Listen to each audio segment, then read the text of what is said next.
días, soy la profesora Pereira Fernanda de Ciencias Sociales y en esta presentación vamos a ver un resumen del módulo 1, Trayecto 1, dentro del contexto problematizador, ciudadanía e emancipación. En este trayecto reflexionaremos sobre el sujeto en los contextos históricos. Como repaso de la materia, les voy a pedir en la tarea que hagan una línea de tiempo. Acá pueden ver un ejemplo de una línea de tiempo con diferentes hechos históricos importantes para la formación de nuestro país. Por ejemplo, la Revolución de Mayo de 1810, la Declaración de la Independencia, la redacción de la Constitución de 1819. Pueden ver que cada hecho histórico lleva una cronología que significa algo para la historia de nuestro país. Cada hecho lleva una imagen.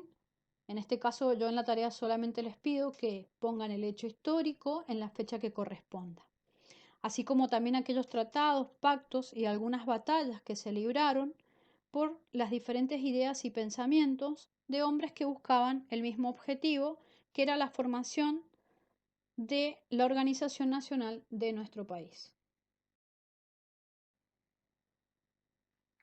En este trayecto vamos a caminar hacia la organización nacional de nuestro país.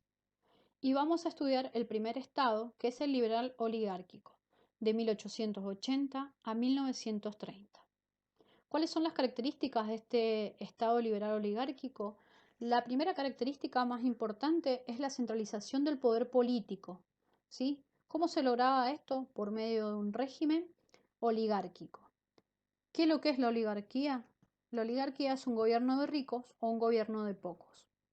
Este gobierno tenía un orden conservador, con una idea positivista europea, y su participación en este gobierno era restrictiva, solo participaban algunos pocos, ¿sí? Y se rotaban en el poder, por medio del fraude electoral.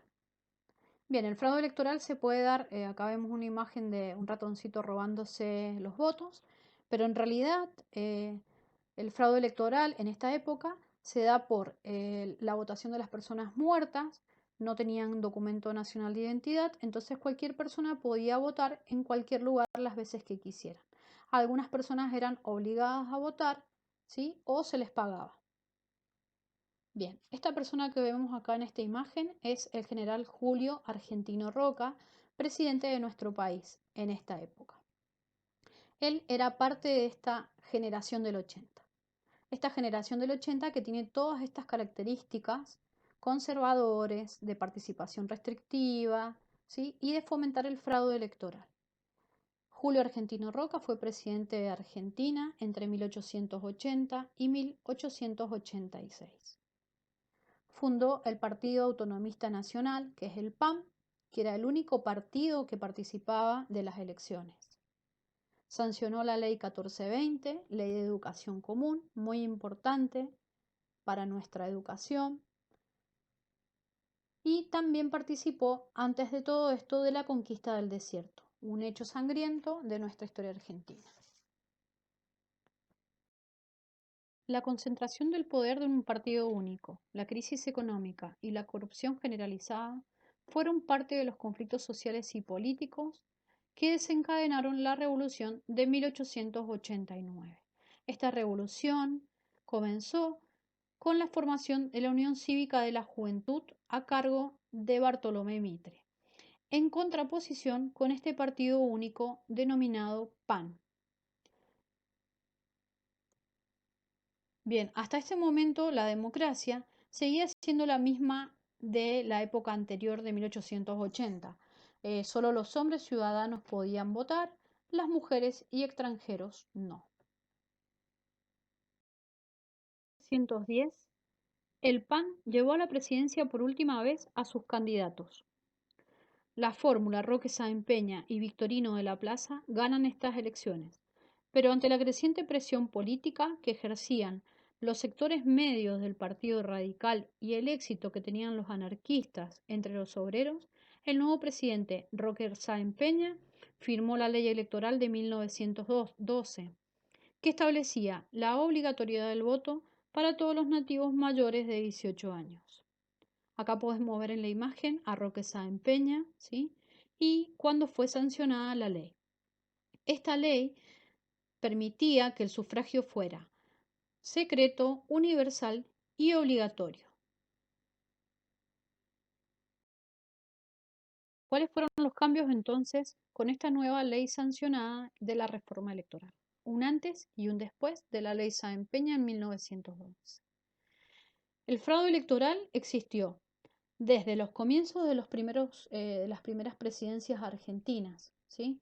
El fraude electoral, como lo habíamos dicho anteriormente, se daba por medio de votaciones que eran irregulares, en donde las personas votaban en cualquier lado porque no existía el documento nacional de identidad. Podemos ver en la imagen que dice que estuve revisando el padrón electoral y descubrí algunas irregularidades. Todos estos votantes son truchos.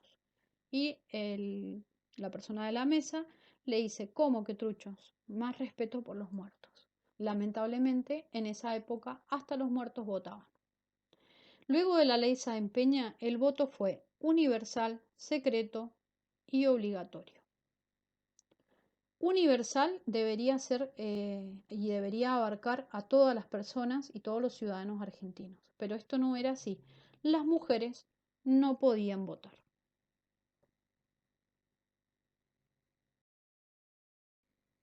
Bien, la ley Sáenz Peña dio lugar al proyecto político radical desde 1916 a 1930 con la ampliación de la base del poder político.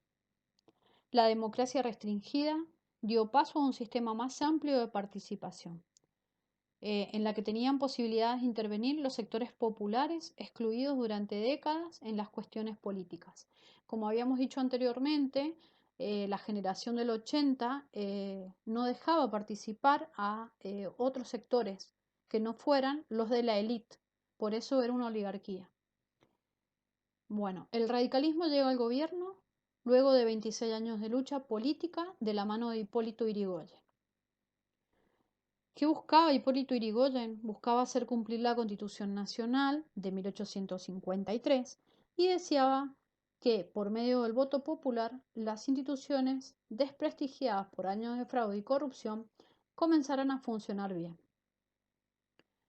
El Estado empezó a jugar un papel más activo durante esta época, tanto en el aspecto económico como en el social. Hipólito Yrigoyen, su presidencia fue durante la época de la Primera Guerra Mundial, por lo cual tuvo que tomar algunas decisiones, como la posición neutral que mantuvo la Argentina durante este conflicto bélico. Bien, para finalizar con este trayecto, nos vamos a hacer dos preguntas importantes. La primera, ¿qué papel jugaba cada sujeto en el sistema político oligárquico de 1880 hasta la sanción de la ley Sáenz Peña? ¿Quiénes participaban realmente y qué cambios sucedieron luego de la sanción de la ley Sáenz Peña? Si sos capaz, después de haber leído todo el trayecto y haber resuelto las actividades, de poder responder estas dos preguntas en el trabajo evaluativo, es porque pudiste comprender qué es lo que cambió desde 1880 hasta 1930. Y así vas a poder aprobar este trayecto.